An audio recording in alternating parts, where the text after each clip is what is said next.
Good morning friends.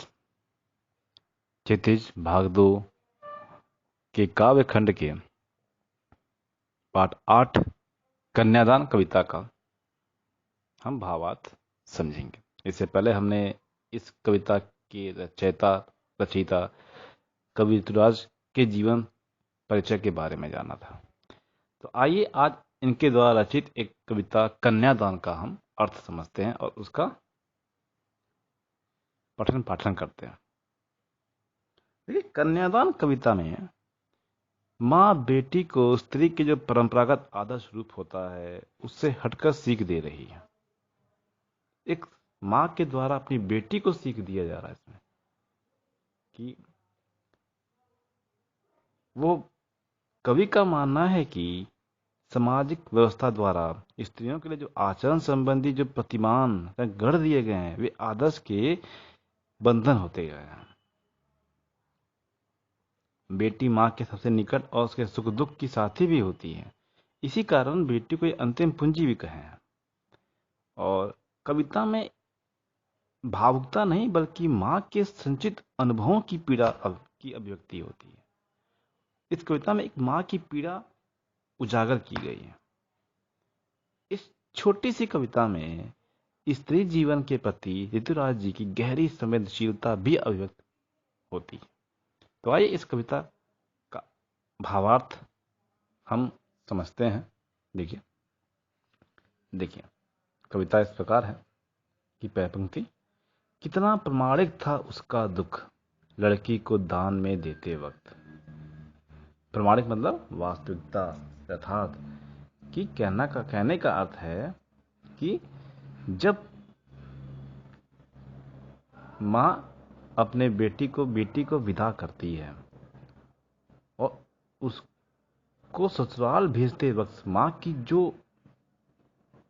पीड़ा होती है उसको उजागर किया है। और उसने कहा है कि जो माँ का दुख होता है वो कितना प्रामाणिक होता है। ये माँ को आभास होता है कि उसने अपनी बची पूंजी को भी दान कर दिया। कितना प्रामाणिक था उसका दुख लड़की को दान में देते वक्त कि जब वह अपनी कलेजे के टुकड़े लड़की को किसी और के घर भेजती है तो जो उस वक्त का दुख होता है वो दुख बहुत ही पीड़ादायक और मार्मिक होता है। उस क्षण बहुत मार्मिक होता है। तो वही बात कहे कि कितना प्रामाणिक, कितना वास्तविक था उस माँ का दुख जब वो माँ अपने जिगर के टुकड़े लड़की को किसी और को दे रही थी, जैसे वही उसकी अंतिम पूंजी हो। जैसे लगता है कि वो उसकी अंतिम पूंजी हो, बरसों से संचित किए हुए जमा करके रखी हुई वो उसकी अंतिम पूंजी हो। इस प्रकार व्यक्ति सालों से जमा किए हुए अंतिम पूंजी को किसी को देते समय बहुत दुखी होता है। उसी प्रकार बेटी को भी उसने अंतिम पूंजी कहा। अंतिम पूंजी इसलिए कहा कि माँ से बेटी का जो संबंध बहुत निकट का होता है। सुख दुख में सभी प्रकार से माँ को बेटी का सहयोग प्राप्त होता है, इसलिए बेटी को माँ के लिए अंतिम पूंजी कहा है कवि ने। आगे उन्होंने कहा कि लड़की अभी सयानी नहीं थी, अभी इतनी भोली सरल थी। कहने का मतलब है कि लड़की क्या थी, अभी सयानी इतनी बड़ी नहीं हुई थी। लड़की अभी बहुत बड़ी नहीं हुई थी, बहुत समझदार नहीं हुई थी। वो जीवन के सुख दुख के बारे में नहीं जानती। अभी इतनी भोली सरल थी, वो बहुत भोली और सरल थी। वो जीवन के सुख दुख के बारे में नहीं जानती, जीवन के कठिनाइयों के बारे में नहीं जानती, जीवन में आने वाली परेशानियों के बारे में नहीं जानती थी। वो बहुत सीधी और सरल थी कि उसे सुख का आभास तो होता था लेकिन दुख बांचना नहीं आता था।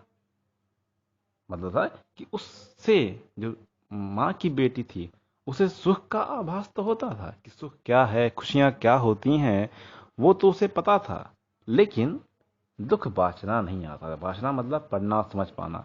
दुख को समझना नहीं आता था। तो दुख को कैसे कम किया जाए, दुख को कैसे झेला जाए, ये उसे नहीं आता था।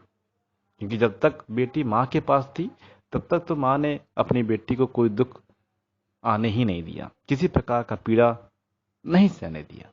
लेकिन अब एक नए परिवार में बेटी जा रही थी उस परिवार में बेटी को हर परिस्थिति का सामना करने के लिए बेटी को तैयार होना था।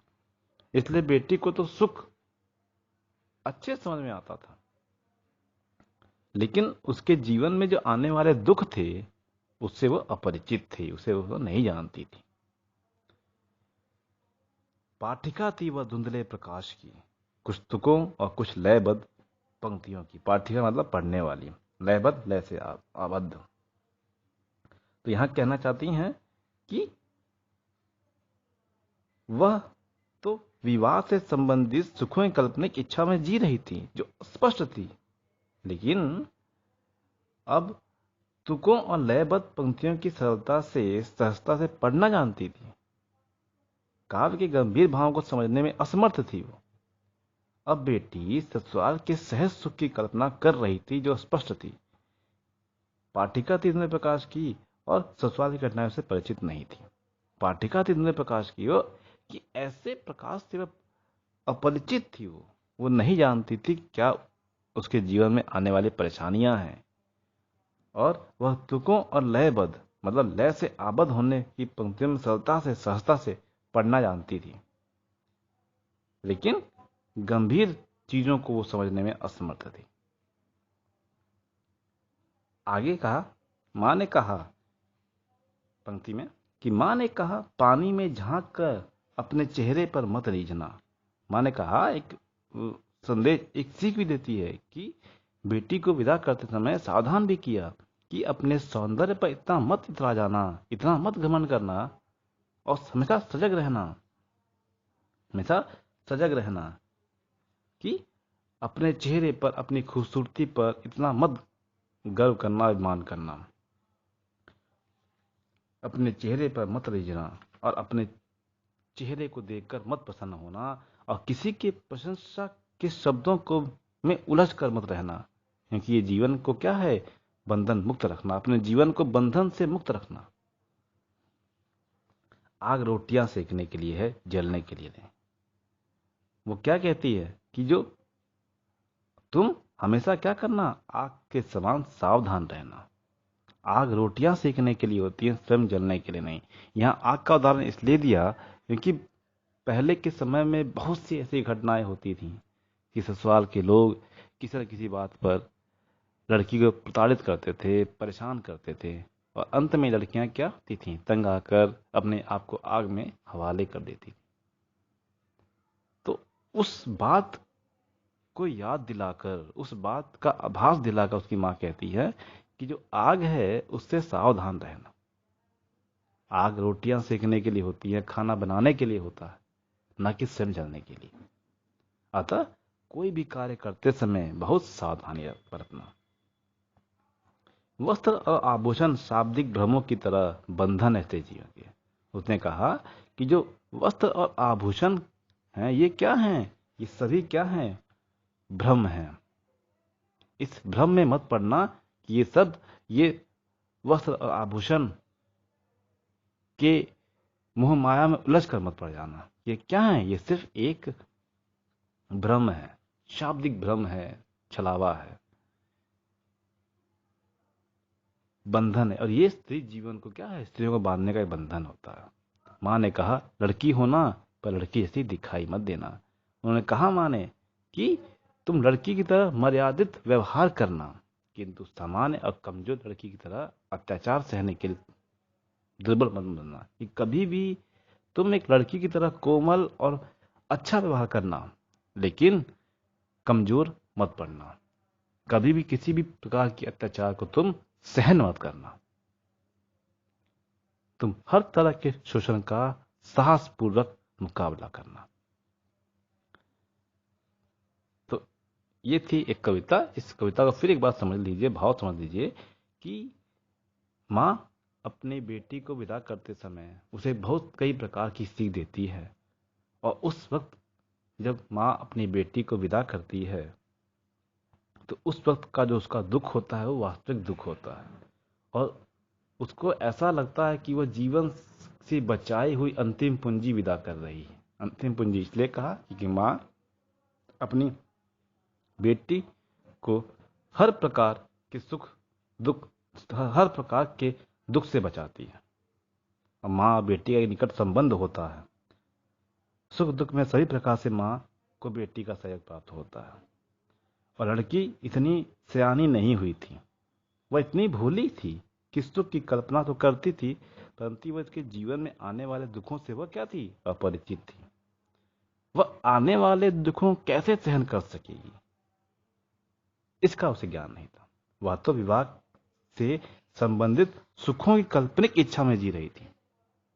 प्रारंभ में लड़कियां विवाह के सुखद अनुभवों की कल्पना कर प्रसन्न होती हैं, जो अस्पष्ट थी, लेकिन आने वाली परेशानी से अपरिचित थी। और वो वास्तविकता को आसानी से समझ नहीं सकती थी। बेटी ससुराल में सहज सुख की कल्पना कर रही थी, जो अस्पष्ट थी। ससुराल की घटनाएं उसे परिचित नहीं थी। उसकी मां ने उसे एक सीख दी कि पानी में अपने सौंदर्य को देखकर इतराने का, घमंड करने का प्रयास मत करना। आग के समान सावधान रहना, क्योंकि आग रोटियां सेकने के लिए होती हैं, जलने के लिए नहीं होती हैं। अतः सभी कार्य करते समय सावधानी बरतना। शाब्दिक भ्रम की तरह जो प्रशंसा के शब्द हैं, वो सब क्या हैं, शाब्दिक भ्रम हैं। और वस्त्र आभूषण के भ्रम में भी मत पड़ना। यही भ्रम स्नेह का आभास कराकर बंधन में तुम्हें बांध लेंगे, तो इस प्रकार के बंधनों में मत बंधना। तुम लड़की की तरह मर्यादित व्यवहार करना, किंतु सामान्य और कमजोर लड़की की तरह अत्याचार मत सहना। तुम हर प्रकार के शोषण का साहसपूर्ण मुकाबला करना और किसी प्रकार की अत्याचार का तुम विरोध करना। आशा करता हूं यह पाठ आपको समझ में आ गया होगा। ओके, धन्यवाद।